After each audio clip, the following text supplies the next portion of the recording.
Welcome back ناظرین، آپ دیکھ رہے ہیں جواب ہم لیں گے میاں طارق کے ساتھ۔ ناظرین کرام، آج کا جس طرح ہمارا موضوع تھا کہ اب کیا ہوگا، کیا حکومت جو ہے سپریم کورٹ کے فیصلے کے مطابق سوئس کورٹس کو خط لکھے گی کیا، یا حکومت پھر ٹال مٹول سے کام لیتے ہوئے کوئی نیا قانون، کوئی نیا ایکٹ پاس کروانے کی کوشش کرے گی؟ جس طرح اس وقت جو ہے توہین عدالت کا نیا ایکٹ جو ہے وہ قانون کی صورت اختیار کر چکا ہے، اب اس کے بعد کیا صورتحال ہوگی، کیا مستقبل ہوگا، اس پر بات کریں گے۔ میرے ساتھ موجود ہیں جسٹس ریٹائرڈ شفیع محمدی صاحب، اور ان کے ساتھ تشریف رکھتے ہیں جناب اشرف سمو صاحب بھی موجود ہیں ہمارے ساتھ اسٹوڈیو میں۔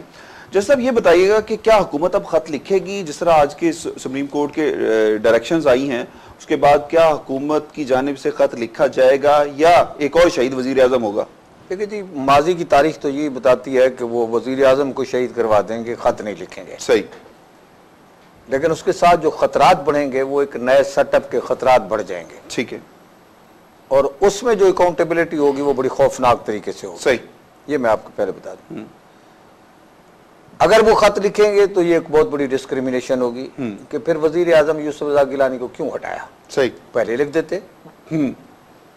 کم از کم میں یہ نہیں کہتا کہ وہ میرا کوئی سریگ اسپیکنگ وزیر اعظم ہے، مجھے اس سے بہت زیادہ ہمدردی ہے، یہ نہیں کہوں گا، مگر میں اتنا ضرور کہوں گا کہ وہ راجہ اشرف سے بہتر تھا، ٹھیک، جو ذاتی طور پر میں پارٹی کے اندر رہ کر جانتا ہوں کہ وہ راجہ اشرف سے بہتر وزیر اعظم تھا، ٹھیک ہے، قطع نظر اس کے کہ اس نے کیا کیا یا نہیں کیا۔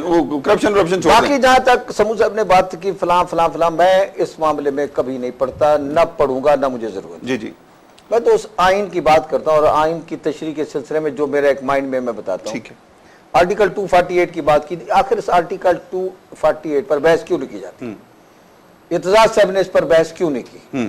اس کا ایک دفعہ فیصلہ کیوں نہیں کر دیتے کہ 248 کی رکھنا ہے نہیں رکھنا ہے؟ نہ، لیمٹ کہاں تک لیمیٹیشنز ہیں، کوئی بتانے کے لیے تیار نہیں، کوئی بحث کرنے کے لیے تیار نہیں، کوئی عدالتیں بحث کرنے کے تیار نہیں، کوئی وکلا اس پہ بحث کرنے کے لیے تیار نہیں۔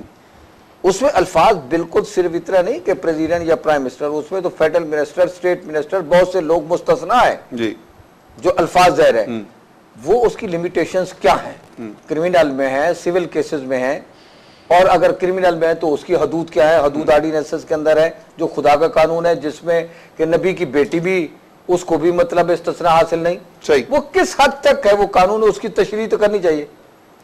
بڑے بڑے جو نامی گرامی ایڈوکیٹ ہیں وہ اس پہ آتے ایک نہیں۔ چیز جیسے بتائیے گا کہ آپ نے کہا کہ جی یہ استثناء حاصل ہے، اکارڈنگ ٹو اسلام، میں نے کہا نہیں، آپ نے کہا کہ آئین کے اندر یہ لفظ ہے، اکارڈنگ ٹو اسلام جب خلیفہ وقت کو استثناء حاصل نہیں ہے، وہ عدالت میں جا کے پیش ہو سکتا ہے، ہاؤ کین پاسبل کہ ہمارے یہاں پریزیڈنٹ یہ ان کو ہم استثناء دے دیں؟ نہیں، جبکہ پاکستان 73 کا لاگ یہ کہتا ہے کہ کوئی قانون، سر میں عرض کر لوں کہ کوئی قانون قرآن اور سنت سے متصادم یا شریعت سے متصادم نہیں بننا چاہیے۔ دیکھیے جی، میں ایک بات بتاؤں آپ کو، اس میں بہت ساری غلط فہمیاں لوگوں کو ہیں۔ جی جی، جو میں بات آج کہہ رہا ہوں اس کو میں چیلنج دے کے تو نہیں کرتا، لوگوں کو بحث کرنے کا پورا حق حاصل ہے۔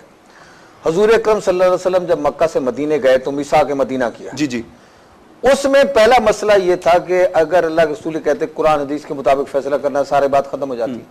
انہیں یہ نہیں کہا وہاں کے لوگوں سے، جبکہ قرآن کو نازل ہوئے تقریباً 13 سال ہو گئے تھے، اور 114 میں سے 86 صورتیں نازل ہو چکی تھیں ٹھیک ہے، مدینہ کے دور میں، مکی کے دور میں، مدینہ میں تو چند صورتیں نازل۔ جی، اب سوال یہ ہے کہ اس وقت جب لوگوں کو سزا دی گئی تو یہ کہہ کر نہیں دی گئی کہ قرآن سنہ میں ہے، یہ کہہ کے گیا کہ جو ہمارے درمیان ایگریمنٹ ہوا ہے، میثاق مدینہ ہوا ہے، جس کو آج دنیا والے سب سے پہلا جمہوری آئین تصور کرتے ہیں میثاق مدینہ، اس میں خیبر کے لوگوں کو جو سزا دی گئی وہ اس لیے دی گئی کہ آپ نے مدینہ کی حفاظت نہیں کی۔ صحیح، اس لیے جو آئین کیا جاتا ہے اس آئین کے اندر ایک ہندو بھی شامل ہے، عیسائی بھی شامل ہے، یہودی، آپ اسے کہیں گے قرآن حدیث اس پہ لاگو کیا جائے، ایسی بات نہیں ہوتی۔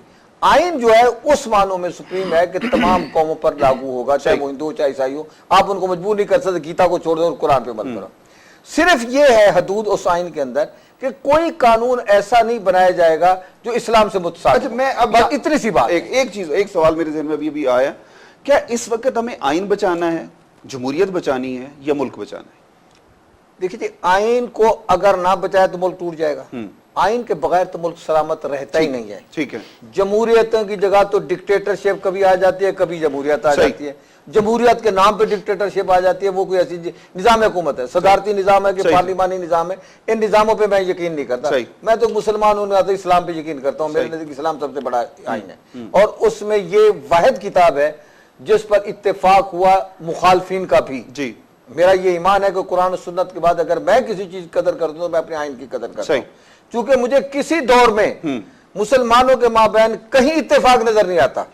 حضرت بکر کے زمانے میں ہوا تو باغ فضا کا جھگڑا ہو گیا, اس کے بعد 3 خلیفے شہید ہو گئے, اس کے بعد بنو امیہ کے زمانے حضرت امام حسین کا مطلب شہادت ہوئی, اس کے بعد قبروں سے لاشیں نکال کے بنو امیہ کی بنو عباس نے جلا دی, اس کے بعد ہلاکوں نے بغداد کو تباہ برباد کیا, 4 فرقے اسی دور میں بنے شیعہ سنی کے.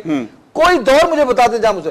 پاکستان کا آئین واحد آئین ہے جس پر اس کے مخالفین نے بھی دستخط کیے, اور اس پہ میر غوث جو میرے جیل کے ساتھی انہوں نے کہا ہم تو بیسیکلی پاکستان کے بھی خلاف تھے, مگر ہم نے آئین پہ اس لیے دستخط کیے کہ اتحاد ہو جائے. پشاور کے لوگ وہ کہتے ہیں ہم تو اس کو مانتے نہیں, ان لوگوں نے بھی اس کو دستخط کیا. یہ ایسی مقدس امانت ہے جس کی حفاظت کرنا ہم سب کا کام ہے.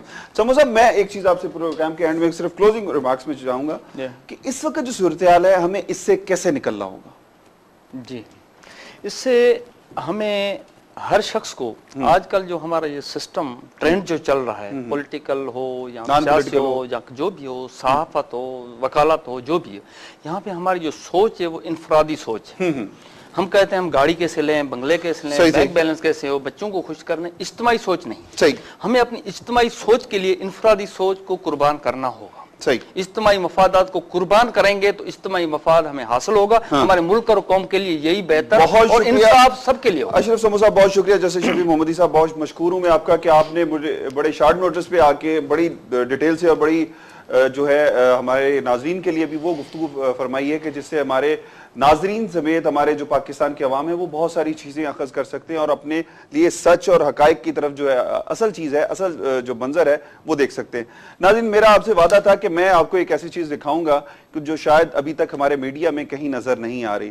میں آپ کو وہ فوٹیج, وہ تصویر دکھانا چاہتا ہوں کہ جو برما میں اس وقت مسلمانوں کی نسل کشی ہو رہی ہے, اس حوالے سے میں نے آج ایک تصویر آپ کو دکھانا چاہ رہا ہوں. باقی اس کی میرے پاس سینکڑوں تصاویر ہیں, جو سینکڑوں فوٹیجز ہیں جو میں آپ کو دکھا سکتا ہوں, لیکن وہ اتنی ہاربل ہیں میں کوشش کروں گا کہ اپنے اگلے پروگرام میں وہ آپ کو دکھاؤں. لیکن یہ تصویر جو ہے آئیے دیکھتے ہیں.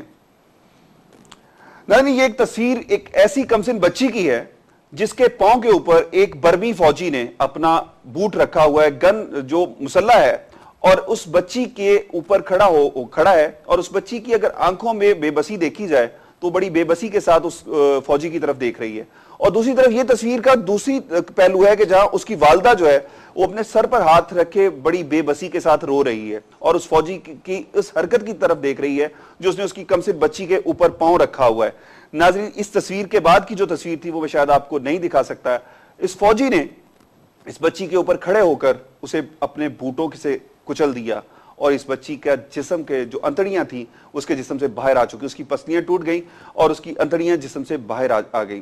وہ تصویر اتنی خطرناک تھی جس کو شاید میں آپ کو دکھانے کی شاید جرت میں خود نہیں دیکھ سکا, تو میں آپ کو کس طرح دکھا سکتا تھا. ناظرین, یہ وہ ایک منظر ہے جو ہمیں برما میں مسلمانوں کی نسل کشی کے لیے ہمیں دعوت دیتا ہے کہ ہماری پوری مسلم امہ, OIC سمیت تمام مسلمان ممالک, تمام میڈیا اٹھ کر کھڑا ہو جائے تاکہ یہ مسلمانوں کی نسل کشی ہم رکوا سکیں. پاکستان کا اللہ حامی و ناصر ہے. اس ملک میں جو اس وقت ہو رہا ہے کوشش کریں گے کہ آئندہ آپ کو اس کی ڈیٹیلز بتاتے رہیں. اس وقت اجازت دیجیے. اللہ نگہبان. پاکستان زندہ باد.